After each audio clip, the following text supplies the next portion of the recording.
bằng tất cả những gì em có bằng cả yêu thương dịu dàng hơn một câu yêu thôi cứ yêu thôi anh là ánh sáng xin đừng ngần ngại bên em đừng rời xa em xin đừng bỏ em ở lại xin đừng giọt tan đi nỗi nhớ không thể theo em đến cuối cuộc đời yêu là chẳng thể yêu là chẳng tiếng chim giờ mấy nỗi sâu cơn mưa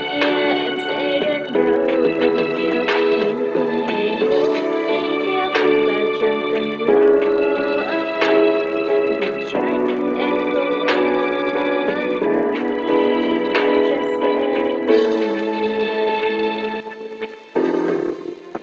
xin đừng bỏ em ở lại xin đừng giọt tan đi nỗi nhớ không thể